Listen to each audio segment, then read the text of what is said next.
Oh, hey, what's up, everybody? Been a while. Some of you have been asking me where I've been. Well, I'm still around. I've been brushing Tarukin this entire time. Doesn't he look absolutely gorgeous? All right. Enough of the bullshit. You guys came here to hear me talk about trading or psychology or something along the lines of that, and this is gonna be a great fucking video. I mean, you probably saw the thumbnail and read the title, so you know. In this video, we're gonna go over how I make trading decisions live in the moment. What am I thinking? What am I looking for? How do I know if I want to hold or scalp? Well, I've created a mind map, and we'll zoom in on it, and you can see there's a bunch of shit written inside of it. And we're gonna go over all of this stuff. Think of it like a glorified checklist. Now, before we do, let's talk about the elephante in the room, and that has been my absence. What's been going on, Fat Cat? Well, some of you may or may not know I've been trying to start a prop firm, and in order to start a prop firm, I needed the appropriate tools to be able to pull it off. Because I need to know what the hell's going on in your statistics. Well, not your statistics specifically, but the traders that are gonna trade for me. I need to know what the hell's going on in their statistics. So we've been building a journal platform. Oh, Fat Cat, aren't there a bunch of fucking journal platforms out there? Why not use one of those? Because I've used a lot of them, and I quite frankly think they suck. So we've been working on ours, and this is the launch week. We're officially launching it as a product. It's so good, it makes sense to offer it as a product. That was not the original intentions with it. However, we had a bunch of traders who were using it in beta and alpha test, and they like it. If you're unaware, it's called Tradecraft. You can go to tradecraft.club, link in the description, not a .com, because somebody already took that. So this is the main website. It is a primarily focused on tagging trades, because when it comes to trading, you need very specific statistics in order to understand what's going on in your trading, because general statistics don't fucking matter. Our platform allows you to easily create tags and tag them live during a session very quickly, and you can filter them in really deep ways that other journals just don't allow you to do. And it's also pretty affordable. So what we're doing is launching it this week. Obviously, I just fucking said that. There's a pretty big discount. If you guys are interested in it, it's 20% off everything. So we have monthly subscriptions, yearly subscriptions, which normally give you a fucking discount, right? And then we have a lifetime, because somebody from my YouTube channel comment section asked if we could do a lifetime deal where you would just outright have the software and you don't have to keep making payments. And I listened to the community. We fucking did it. And you can get 20% off of that. And here's the kicker, is it's not just 20% off your initial purchase. If you guys buy like a year of Tradecraft, you know, you get the 20% off. If you maintain your billing cycle, it's a permanent 20% off. So as long as you're maintaining your billing cycle and not breaking that chain, if you will, we'll continue to give you 20% off indefinitely. So if you're interested, it's only this week that we're offering this. When you go to the checkout section, there is a place to enter a coupon code. You want to put in Moonshot. And if you're a fan of the channel, it's a cameo. It's a callback to a little video I did some time ago. I do encourage you guys to check out the roadmap section as well, because there's a lot of stuff we're going to do to it. A lot. And there's stuff that's not in here that we're going to do. In fact, this video you're watching today with the mind map, that's a bit of a teaser to what might be happening in the journal, so you fucking know. Okay, just wanted to whisper sweet nothings in your ear. I use it religiously. If you're not tracking your statistics, you're just How the fuck do you know it works, man? And I owe my success in the beginning to this process. I mean, this is like my passion project, and I don't fucking push products really on this channel. I mean, other than my coffee. But I've never like pushed an actual combine, and I don't have affiliate deals with any of them. Never done it because I need to believe in the product that I'm telling you guys to, hey, go check this out. And this thing is kind of accidental. There's like an actual YouTube video on the main page that tells you the story of how it became. Enough yapping about that shit. Let's jump into this video. Okay, so this is a mind map on my trading. Let me get a swig of some fucking Topo Chico because I'm gonna be parched after this. Oh. Oh shit, the bottle's on the green screen, you can see it. Anyways, so let's start from the first fucking place, the top. Oop, this is Obsidian, by the way. It's free if you want to do something like this. I had originally built a checklist around this, and then I decided to build it into a mind map because everything kind of feeds into everything. So the first thing I want to do when I sit down and look at the charts is go, hey, what kind of fucking regime are we in? Are we in a range? Are we in a trend? Or are we in a value search? Really, there's only 3 market regimes, in my opinion. And if anybody wants to disagree, you can make your own fucking YouTube channel and you can make your own opinions. Isn't that fucking cool? Remember, people come here to hear my opinions on what I think about trading. So let's pull out Paint because it's very useful. So I'm sure everybody knows what a fucking range is, and if you don't, this might be too advanced of a video for you. That's what a range looks like, typically speaking. Then you have a trend. Oh, look at that, that's an uptrend. I know this is elementary, this is how it starts. That's a downtrend. And then we have value search. This is a little more complex. Value search is gonna be like a combination of, I'm getting way too close to this mic. I'm like trying to shove it down my fucking throat here. Value search is like, is it a range? Oh, wait, is it a trend? Is it a range? No? What the fuck is it doing? Basically, value search is the what the fuck is it doing? This isn't a trend and it's not a damn range. That's the third regime. So now we know what they are, but wait, there's more. You already know this because you've been reading ahead, I know.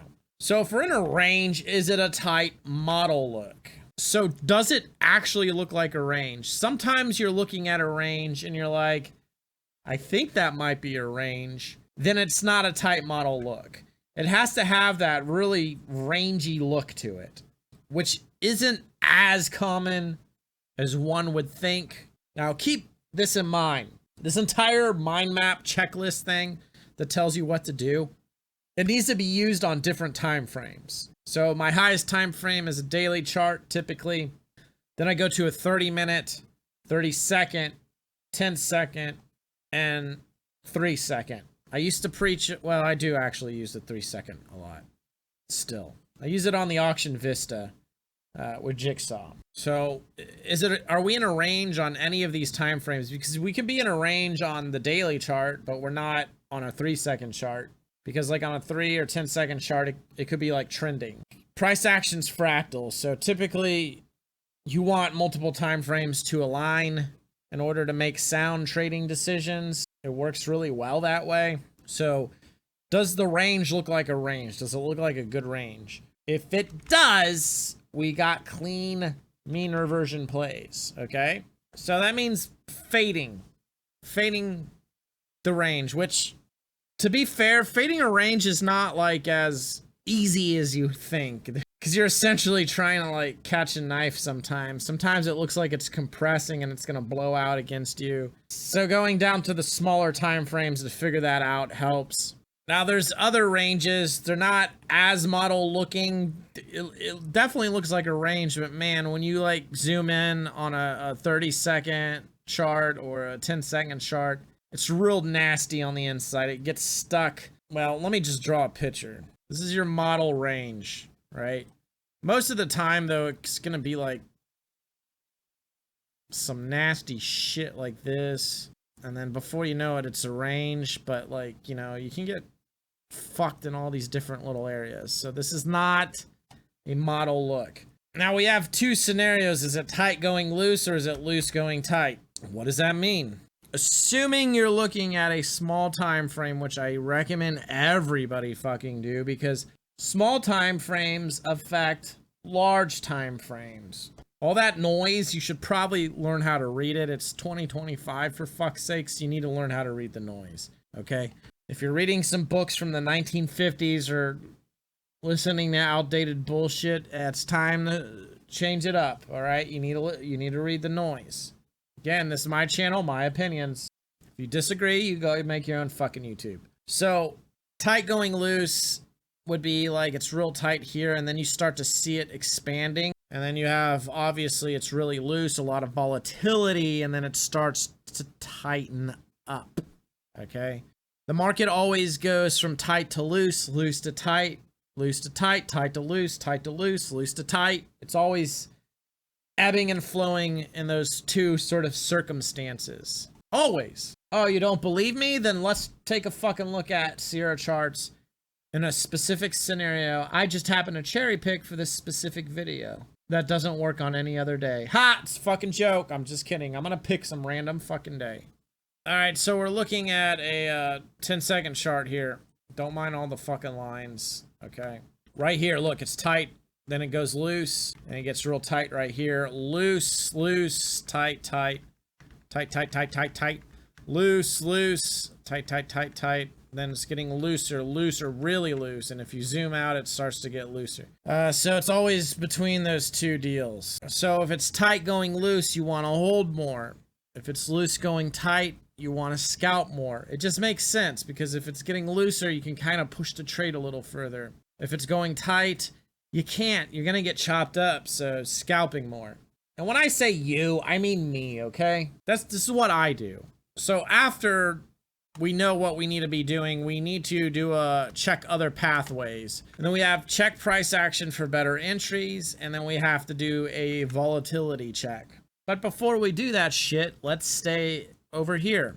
Trends. We got traditional trend. And you hear the saying that trend is your friend. I don't think it's always your friend. I think it's kind of your friend. It really depends on what kind of trend it is. So you got the good old fashioned like traditional trend where it's like got the nice little pullbacks and it just does this. But that doesn't happen all the time. Then we have steamrolling. So steamrolling is a trend, but if you're like operating on a very small time frame, like a 10-second chart, the price action looks really flat and it looks like it's dead. However, the fucking thing is just sort of drifting up like this, okay? It's steamrolling and you're trying to short it and you keep getting crushed. But when you long it, you're not really sure if it's going to keep going or not. Then finally we have box walk. So here's the box walk. It's when it trends up, but then it ranges and then it goes again and then it kind of ranges a little bit and then it goes again. So it's putting in like these ranges in between the moves up or down. So if it's traditional and you're going with it, hold more. And by the way, these are just suggestions. This isn't telling me exactly what I need to do. It's like it could possibly do this or that. Now, if we're fading a traditional trend, you're going to want to scalp it. And you're going to want to probably momentum scalp it. Get in, get out. If it ain't working, you're going to get crushed. So again, these all go to check other pathways. We got volatility check, which is down here, which is kind of the end of the deal. We need to go through price action first, and then you want to check price action for better entries, okay? If it's steamrolling, treat like a range, keep directional bias. If it's box walking, treat like a range, keep the directional bias, okay? So if we're in a trend, we want to know, is there a tight model look? Is it tight going loose, loose going tight? Have the directional bias Unlike just a range without a trend where I can go either way. If we're in a trend, but it's steamrolling or box walking, I want to have that directional bias blowing on me like a gentle breeze. Finally, we have value search, which the approach depends on everything else. Check the PA section. So price action.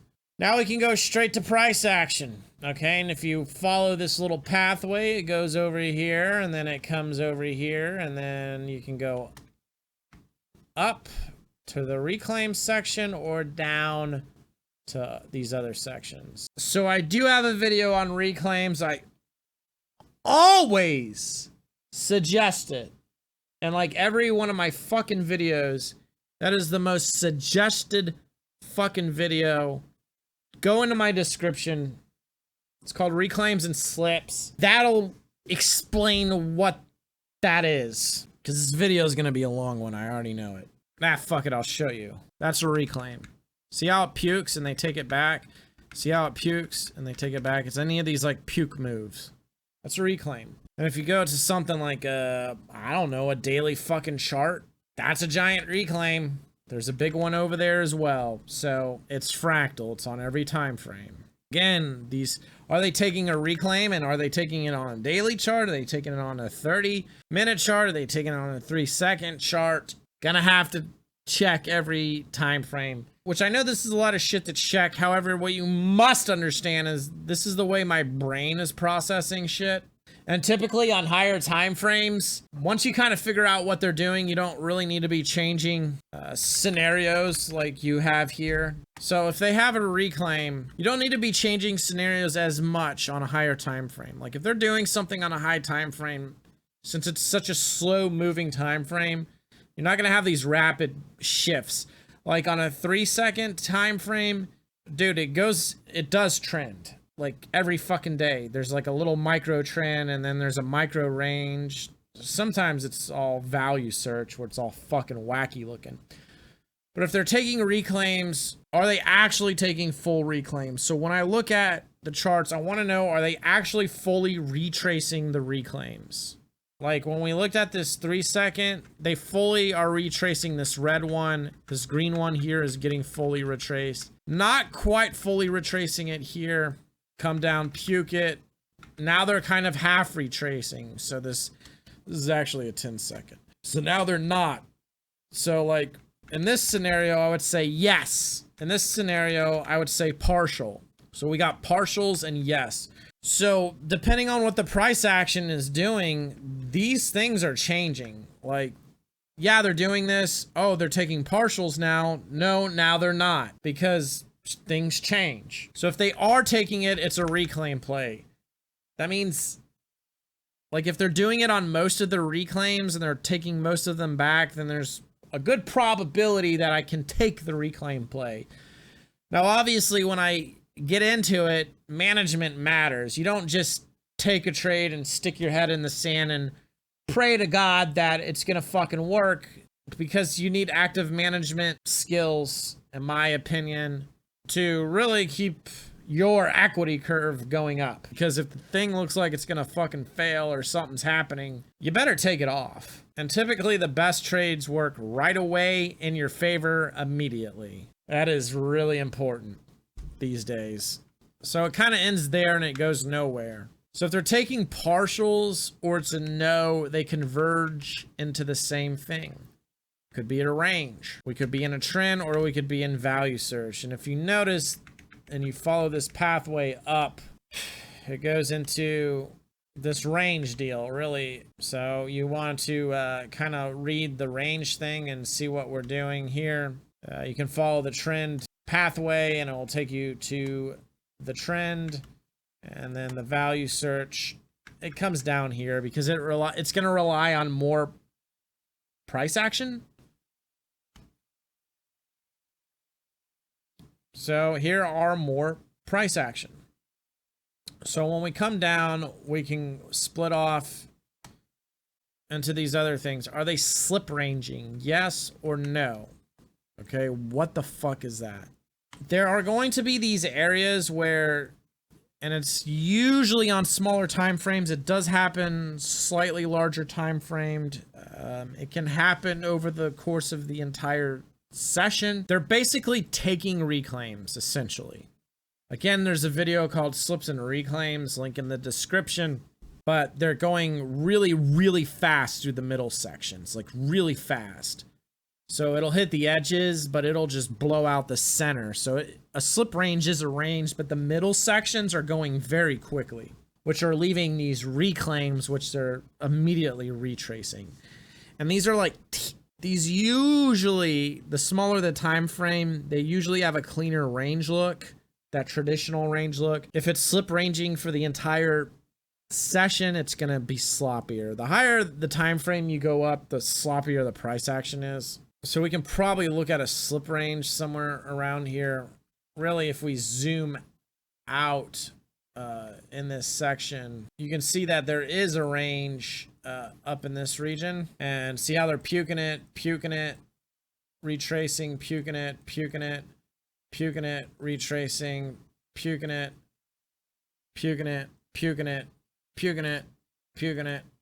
it, right? Then it goes real tight here. Puking it. That's a slip range. You do not want to fucking fade. Like, you don't want to play breakouts and slip ranges. If you ever been in a scenario where you think something's gonna break out and it immediately dumps on you, you're probably in a slip range. So yes, mean reversion play, and then it takes us somewhere. Where's it taking us? Well, if we follow it, oh, it takes us to the range. So is it tight going loose, or is it loose going tight? And is it a model look? Then you can scalp it more, hold more, cleaner mean reversion plays. And remember how I told you in the video that what you're seeing has something to do with the Tradecraft software? Well, I don't want to give out any spoilers. It's under development. I mean, we got to do some other shit first, but I'm just saying, you see this, it looks nice. There's gonna be a little treat for you guys when you join. Plus, it's a great way to support my fucking channel with like a solid fucking product. You know, because fuck Fat Cat, fuck supporting his content and his work. Some of you guys donate, that's really nice of you, but it's like 1 or 2 guys. I appreciate you guys. But let's face it, you guys are all greedy and you want something for yourself. The Tradecraft software, because it can help you get better. Because if you're not tagging, then how the fuck do you know what's going on? Anyways, enough of that.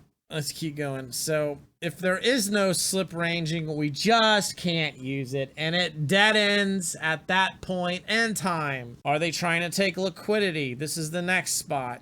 Yes, breakout. No, reversal. Okay, so what the fuck is this? So liquidity, it's going to be a lot easier to see on this 3-second chart. Okay, so this is a 3-second chart. And by the way, you guys are probably wondering how I got my bars to look like that. Number bars, study on Sierra charts, and then you just need to edit from this box up, take a screenshot, and these are the settings. So these are going to be like these double tops, triple tops, quad tops. See right here, test 1, 2, 3, 4 times. It's a quad top. On small time frames, the price action pivots to the fucking tick because there's like reloading that comes out of nowhere because order flow is gamed and it's trappy, and they're doing that on purpose. However, this is generating liquidity. Guess who puts their fucking stops in these areas? That's right, short-term sellers in this circumstance. And when a seller stops out, what do they turn into? A fucking buyer. Yeah, it doesn't go up by much, but there you go. So that's a liquidity zone. It is going to be really flat spot areas, and it's fractal. All this shit is fractal. Like if we go to a daily chart right over here in this section, you can see that you kind of have a double top. Now, it's not going to be to the tick. All right, it's pretty close. That is a liquidity zone. And what happened? They puked through the fucking thing. Okay? So it's going to be these really flat topped areas. Think of like support and resistance. Traditional support and resistance. Good old fashioned support and resistance. Okay? That is a liquidity zone. So, are they trying to take the liquidity? Are they actually busting through it? If so, there's a breakout potentially happening. Potentially a breakout. Sometimes they V-flush, okay? Sometimes you have that flat spot. So let's draw something so you guys know. You got your little flat spot, kind of looks like a range or whatever. It doesn't always look like a range, but then they blow out of it. So there's your breakout, but then it immediately comes back in. Now, sometimes when they V-flush, it can get stuck and stay in here. Sometimes when they V-flush, it can go all the way through the other side. And sometimes when they V-flush, it can just go up. So this is like, if you're really going for a breakout trade, be wary of that pullback, because sometimes it can be really bad. And if it's going against you or it's starting to blow out the other side, something has happened and you're wrong. Because you're trying to predict the fucking future. You know how crazy that is? Do you realize how fucking insane that is? And sometimes you're just fucking wrong. It just happens. So you know what you need to do is you need to fucking manage the goddamn trade. Okay? And if you held the trade too long, you can tag it in the Tradecraft software. See this shit right here? These are my held too long tags. These are like management tags. You can see what happens when you hold too long. You lose fucking money typically. So, and this is my hold more trades. This is when I get into a good trade and I need to push it. And I'm starting to realize that I get into really good shit and I've been pushing trades a lot more frequent, but I've still not like overcome this completely. I am getting more aggressive about pushing trades because there are scenarios where I'm like, fuck, I need to hold this. And I'm holding a little bit longer and my statistics are helping me. And if you guys want to see more of my trading, I do have a coffee. I've been doing it for a very long time. You can literally see every fucking trade in this journal. And I've reviewed like every single one of these. There's so many of them now. There's 447 fucking trades. You can see, let me turn off the markers. You can see this entire fucking equity curve, like all of these trades. I told you I've been using this son of a bitch. So now before you go, wow, that's a impressive equity curve, Fat Cat. I did struggle this week, so let's actually show you. This is this week. Let's actually turn off the MAE and MFE. So you can see, you know, President's Day, I decided to trade like a fucking idiot. We got into some shit. The entire week has been a fucking grind. And then Friday, I hit a nice little home run of a trade, which I really needed, but you can see how it gets really flat in a lot of spots. I mean, each of these dots is a trade, so I know it's going up, but it was a real slog this week. And I'll show you why. We definitely had some emotions that really screwed me pretty bad on a trade when I lost like 2 G's right here. And this actually needs to be updated. Put that on there. There we go. So I wasn't super duper clear on most of the trades. I was partially clear on a huge chunk of the trades this week. And I only had one confused trade, which was good. Anyways, coming back into this thing, I had to show it off. Look, guys, I had to show it off. I haven't made a video in a while. I want to show it off. You can build all those pie charts and widgets and customize them and shit. We're gonna make a badass fucking product. It's already pretty good. And the price is really good, especially compared to the other shit out there. I'll tell you that. So here's the thing. If they're not taking the liquidity and it's kind of staying on that double top, triple top, it's kind of like halting in the same spot, you're probably going to get a reversal. Okay. How far does it reverse? I don't know. Cause sometimes it does reverse just a few ticks and then it starts to like compress and embed and stay in that area. Again, you're trying to predict the fucking future, right? So if they're doing 2 or more, so if they are taking the liquidity, but it's not really breaking out, or they're not taking it, or they're kind of V-flushing and coming back in, if they're doing, if it's really faking out a lot, where it's kind of taking the liquidity, it's kind of respecting it, it's V-flushing, but it's coming back in. If they're doing 2 or more, are they generating liquidity? They're probably generating liquidity. So When it gets really stuck in these tight areas, remember we have loose going tight. Typically when it's loose going tight, they're generating liquidity. They're generating places for traders to get stopped out. But it also, what's happening is they're keeping it in a real tight area and faking out a lot. What's going on is it does allow larger traders to really get in, and larger traders typically have to cut up their orders. These days they iceberg or cut them up or whatever. So it just allows them to kind of start building out a position, if you will. So if they're generating liquidity, it goes straight over here to lots of fake outs. You need to scalp more because again, it's going tight. And then you need to do a volatility check. Also, you want to wait for flushes from tight areas. Typically, you want to wait for those V flushes.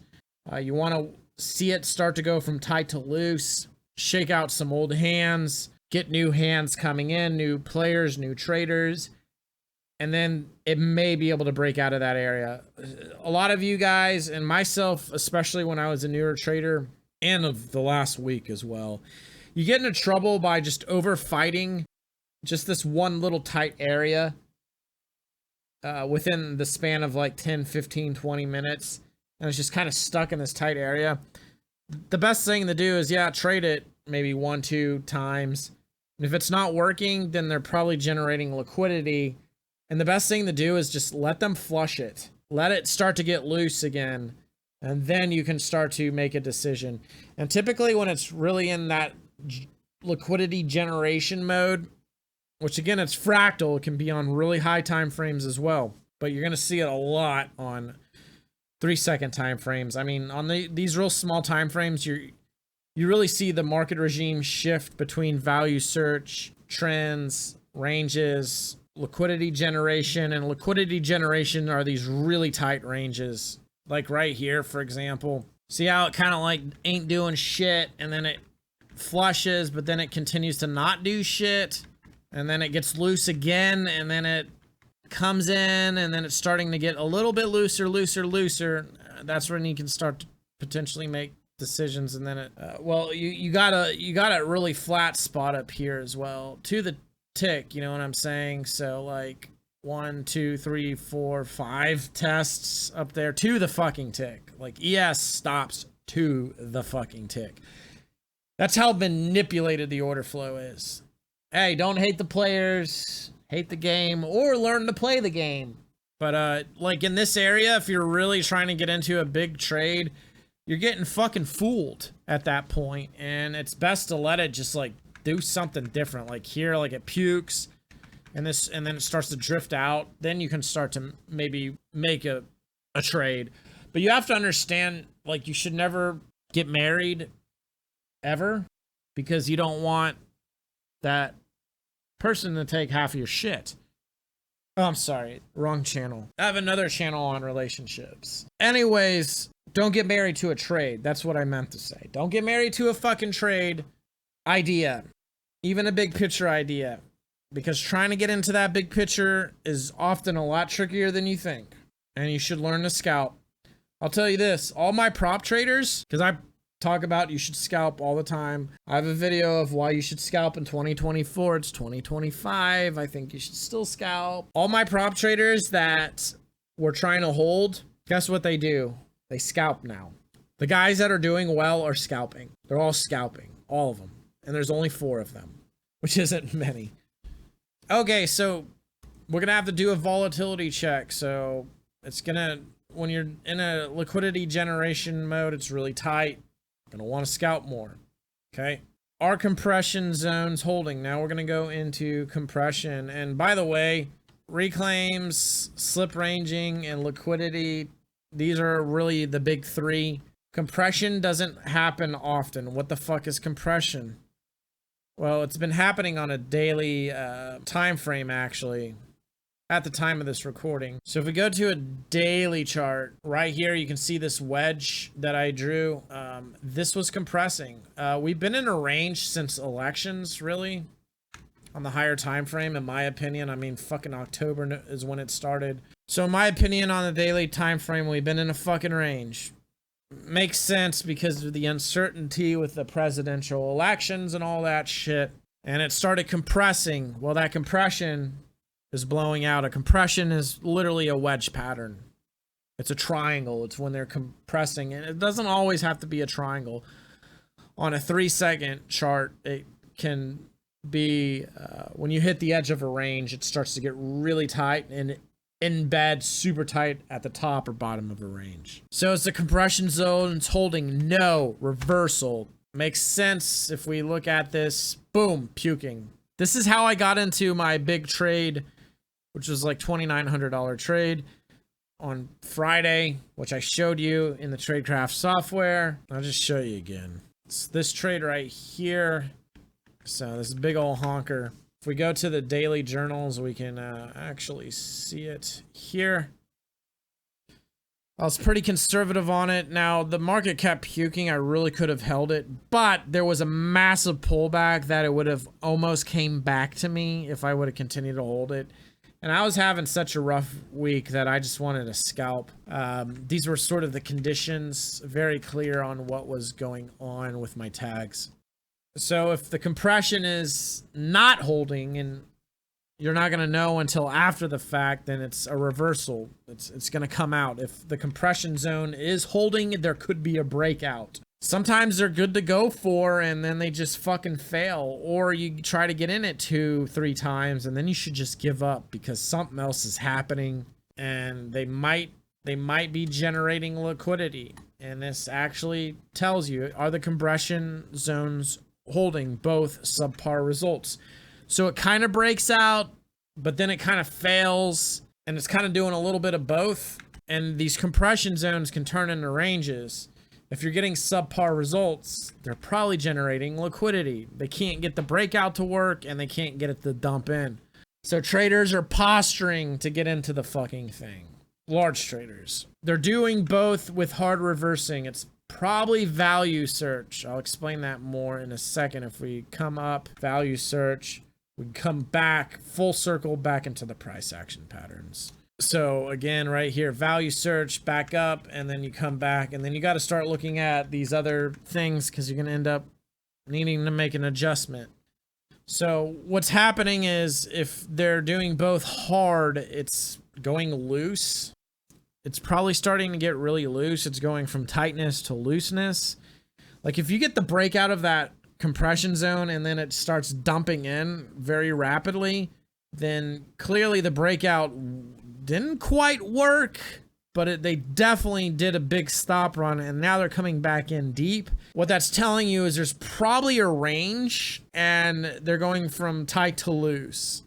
So it's probably value search, and if it's turning into a slip range or they're leaving big ass reclaims, it's going to end up full circling you back to the range question. And if it's loose or if it's tight going loose, hold more. Now, our compression zones holding, it's not present. Can't use it. What are psych prices doing? Multiple PPs holding, and I'm not talking about your wiener, you sick fucks, okay? I'm talking about psych prices, all right? That's a short way to say psych price, PPs, okay? What the fuck is a psych price? That's a great question. It's a multiple, well, it's like numbers like, here's the price, 45 even, 50 even. Because between it, you got 45.50, 46, 46.50. Multiples of 5s with a bunch of zeros at the end of it are psych prices. If you look at the money in different countries, usually it's in multiples of 5s, 10s, shit like that. Like in the US, you know, we have $5 bill, 10, 20, 50, 100, okay? Psych prices, which are these yellow lines. I have my psych prices represented by these little yellow lines. They do help me push trades, I've noticed. So if multiple PPs are holding, multiple psych prices are holding. So if sometimes you'll see this right here, like this one is holding up here and this one's holding down here almost perfectly. So you can lean into that. Now be careful with that. I don't want to do that in this specific circumstance. I want to make sure that like for the last several hours or so, they've been holding. So this is holding almost exactly on the psych prices. Mid would be like where this blue line is. So like in between the psych prices are holding. It needs to be pretty crystal clear to use it as an entry or an exit. Typically I use them as exits. If there's a mix of both, don't use it. So once we establish what's going on, these are all questions. Okay, you have the regime, trend, range, value search, the price action patterns. My price action patterns, they're not these complex fucking... Maybe I should step back. No, I won't, because they really aren't that complex. But Fat Cat, you've been doing this for fucking ages. Yeah, all right. If you take the time to study what the fuck I'm doing, because I've had guys do it, you'll fucking get it. But if you want some fast shortcut way of getting good at trading, then, well, it's not gonna fucking happen for you. You should go do something else. Because shit is a skill set. And just because you understand this shit doesn't mean you can execute it. So you have price action patterns. These are like patterns. These are like things that happen all day, every day. It's not like these really complex patterns that come around a few times a week or a month. These are like these little micro price action patterns that are happening all the time. And these are like little puzzle pieces. These are little pieces of context I can use to build a narrative. So you're always asking a question, what's happening on each of these time frames? And what are the price action patterns on each of these time frames? And then if yes, no, then it tells you what specifically to do. Go for a breakout, go for a reversal, go for a mean reversion, use this or that as an exit, fade, go with, hold more, scalp more, hold more, scalp more. Now you have these yellow boxes, which are kind of telling you a little something, like they're V-flushing. Okay, well, if they're V-flushing, then, hey, could be a breakout, it could be a reversal. Or, hey, this is not present, you can't use it. They're taking partials. Okay, well, if that's happening, then something else is going on. And Edge is clarity. I have a really good video on Edge. You guys should go watch it. Link in the description. Usually I put it in this TV right here, but I don't feel like doing that. So I got a really good video on finding Edge, the iceberg of Edge. Go fucking watch it. It is fan-fucking-tastic. It's a must-watch video. So after we kind of figure out what they're doing, are they generating liquidity or do we have some other shit going on? We go to the volatility check. What is volatility doing? Is it loose, tight, or medium? How the fuck do you figure out volatility? VIX? No. Not the fucking VIX. It is literally as simple as looking at a 3-second chart. Okay? If it's super loose, it's high volatility. Now, in this circumstance, on this specific day, the 21st of February, 2025, it's really kind of tight, but you're getting one-way directions. You're getting all this tight shit. So I would say this is probably medium volatility. You can look at your psych prices, like, see these tight moves? Like right here, it gets pretty loose. It goes from, that's a 5-point move, really quick. So here, this is a pretty high volatility. Now it has pockets of low volatility or tighter volatility in there. So all you need to do is look at the size of the bars, and having these 5-point markers or the PP lines, it tells you what the volatility is. Really that simple. You don't need VIX, you don't need anything, and the volatility is always shifting. Always, always. Going from tight to loose, loose to tight, loose to tight, tight to loose, tight to loose, loose to tight, okay? Just like your mom's butthole. So anyways, what is volatility doing? It's super loose. If it's super loose, you need, I'm talking like FOMC loose, or there's a catastrophe going on, or COVID, or real loose. I mean, the looser it is, just in general, this is, you need bigger wins. If you're scalping a tick or two and that's your like memo, it ain't gonna work in high volatility because you're gonna get blown out 20 ticks in a blink of an eye. And if you keep going for 1-2 tick wins, it's gonna take you forever to recoup that. And I remember having an issue doing that, and then I reviewed and I'm like, holy fuck, on average I could have pushed these trades for 4 to 8 ticks. And then the next day I made the adjustment because the volatility changed, and lo and behold, I did great. You're gonna want a little bit of a looser stop. Be careful with that. That's just a general thing, because what this is telling you here, remember when we looked at everything over yonder, this is also telling you shit, scalp more, hold more. Like if we got shit saying scalp, then kind of want to probably be tighter on the stop, not as loose. Okay? Also, you're going to want to size down. Again, if that volatility is really kicking, and you're probably like everybody else, you're on a fucking combine, a prop tryout, and that volatility is hitting hard, you better size the fuck down. Otherwise, you're just gonna blow it out like that. I mean, if I get into a situation where like my P&L is swinging $2,000 in a blink of an eye, that's telling me the fucking volatility is really high. It's good to size it down or bump up risk potentially. But if you got super tight, tighter wins, grind ticks, tighter stops. If you got medium, you're gonna want to alternate between these.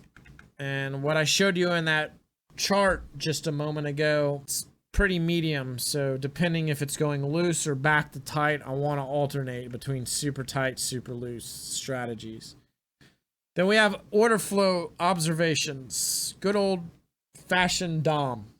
Now, I made a video about how order flow doesn't work and it pissed off like everybody, but for some reason nobody got to the chapter where I said why it's useful. Nobody seemed to fucking hear that. I don't know if you guys have dicks in your ears you need to take out or something. It just doesn't seem like some people heard that. A lot of people. At least the people in the comments section. Which the minority is the loudest people. So order flow does have usefulness, okay? For fuck's sakes. And you're gonna see. So if it's thin order flow, like the book is thin. I don't have an example right now. There's Womack. Womack, come here, boy. He weighs 20 fucking pounds. He is fat. I don't know what to do to fix this. Feed him less, I know, but I have 3 cats. I can't just feed him less. So if the order book is thin, the limits on the DOM, I got a video on how to read a DOM. Just go look at that. It tells you. It's probably how you found this channel anyways. If it's thin, the order book seems thinner than it normally is, and there's probably going to be lots of spoofing. So what that's telling me is there's the market's skittish in general. There's a reason it's thin. The market makers are skittish about whatever is going on, so they don't have as many orders. So if they're skittish, I want to be skittish. So I want to be skittish and have conservative trading, and I want to be quicker. And typically when volatility picks up, the market is dumping, the book thins up, it's more skittish, you have more volatility. Be quicker, scalp. Skittish conservative trading.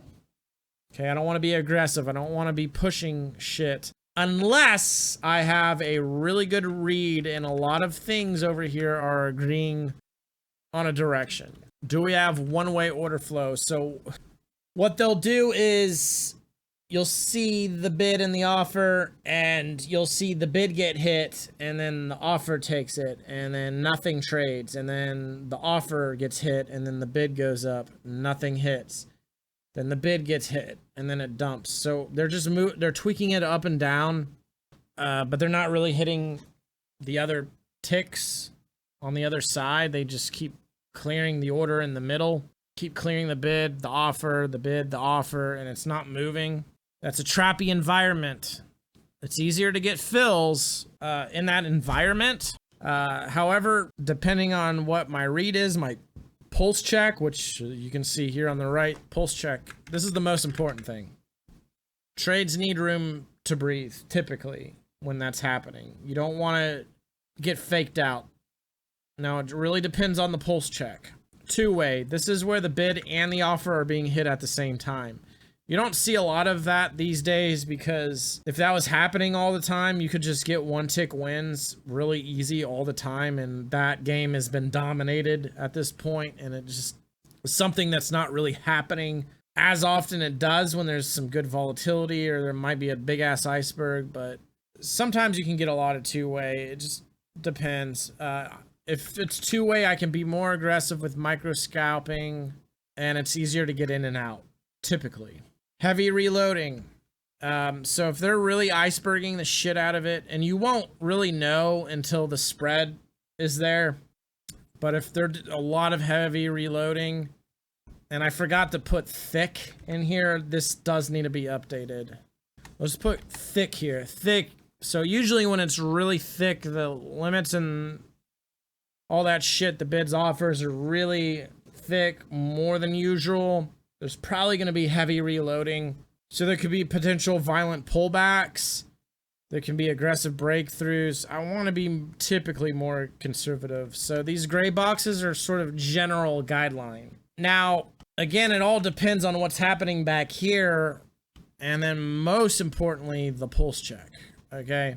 Can I predict lots of micro moves? So if I'm like reading the 3 or 10-second chart, and I'm like, oh, they're going to flush here. They might stall it here. It may reverse here. If I'm able to like predict a lot of these little moves, because there's like moves that are so small that I'm not humanly quick enough to trade, or they're just not worth my time because I don't like grinding ticks. I like to typically get something a little bigger. I don't need many ticks in general. If I make 9 ticks, that's it. 9 ticks. Typically, I'm done, usually. So that's why my equity curve looks the way it does. I'm not going for that much. You don't need that much to make good money at this, okay?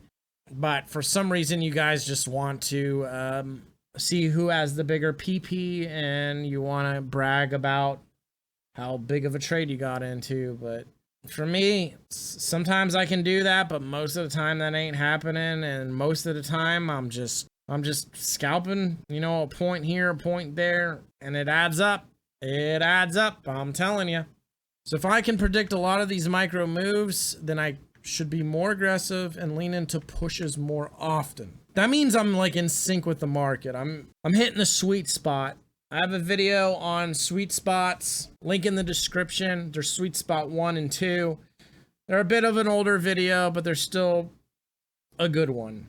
If you're able to really predict a lot what's going on, you're in the sweet spots. You want to be more aggressive. And if I'm able to predict a lot of shit, then I can really lean into a lot of what I've talked about here. Versus I have no read virtually. Like, I am confused. Like, I don't know what the fuck they're doing. Really, it comes down to these 3 tags right here. You can see I'm clear, confused, and in-betweener. So if we go to my main dash here, let me get rid of my head. This is equity curve for when I'm clear on price action. This is what happens when I'm fucking confused about what the fuck is going on. And this yellow one is like, I'm kind of clear, but I'm kind of not, which isn't really performing that well. That is what pulse check is. Can I predict lots of micro moves? That means I'm very clear. If I have no read, then I'm confused. I don't know what the fuck they're doing. And if I can partially predict, I'm in between clear and confused. So obviously, if I'm clear, be aggressive, push more. If I have no read, I need to wait until clarity, and when clarity is achieved, use the other 2 approaches. So this one up here, or this one. If I can partially predict some moves, but some of the moves are fooling me a little bit, then I need to use a hybrid approach of conservative and aggressive trading. And these are my conservative and aggressive tags, by the way. I'll remove my head. Blue is conservative trading, and aggressive, that's really pushing shit. Conservative is a lot of scalping. Aggressive, you can see how big the P&L swings are. What's interesting is you had a big jump, because this is kind of an outlier trade. I remember that one. I made like 9 grand or some shit. It's all my coffee. I was going to put it on YouTube, but then I forgot to just upload it. It's like there. I just need to hit send. You know, you can see these violent pullbacks with aggressive trading versus conservative. Now, I'll say aggressive trading is good. It's good to be aggressive. You should be aggressive at times. You shouldn't always be conservative. There are just times where, like Mike Belfiore says, if you see it, swing the bat and swing the bat hard. Be aggressive. And if I'm doing partial predictions, then I want to kind of ebb and flow between the 2 approaches. Again, it just really depends on what the fuck is going on in these sections. And then finally, we have order flow questions. Do I get partial fills?